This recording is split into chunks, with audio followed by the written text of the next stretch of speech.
Sir serial விடுங்க sir. விளம்பரங்கள் எவ்வளோ மோசமாக.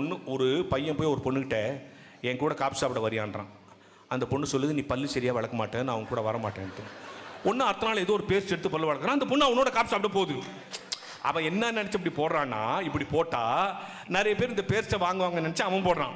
நம்மால் என்ன நினச்சி அந்த பேஸ்ட்டை வாங்குறான்னா, இந்த பேஸ்ட்டில் பல்லு வளர்க்கலாம், நிறைய பேர் நம்மளோட காப்பி சாப்பிட வருவாங்க போலன்னு சொல்கிறான். இல்லை இதானே இருக்குது. இன்னொன்று யோசிப்போம், இது கூட பரவாயில்லைங்க. எங்கள் வீட்டு டிவியா இல்லைன்னா கல் எடுத்து உடச்சிருப்பேன். நம்ம வீட்டிலேருந்து ஒரு பொண்ணு ராத்திரி சொல்லாமல் கொள்ளாமல் போய்ட்டு அதை நம்ம எவ்வளோ போய் அசிங்கமாக நினைப்போம். ஒரு பொண்ணு ராத்திரி வீட்டு விட்டு போடுறா, அவங்க லவ்வர் காரை வச்சுன்னு கீழே நிற்கிறான். இந்த பொண்ணு ஏறுறதுக்கு முன்னால் அவங்க அப்பா அந்த காரில் ஏறி உட்காந்துன்னு ஓடுற இந்த ஸ்வீட்டை சாப்பிட்டு அப்புறம் ஓடுன்றான். அவெல்லாம் ஒரு அப்பனா சார்? இந்த 12 மணி ராத்திரி எங்கடி போன நான் என் காலை வெட்டாமல் அவ ஏறுறதுக்கு முன்னாலே இவ ஏறி உட்காந்துன்னு இந்த ஸ்வீட்டை சாப்பிட்டு, அப்போ என்ன சொல்ல வரான் அவன்? யோசித்து பாருங்க.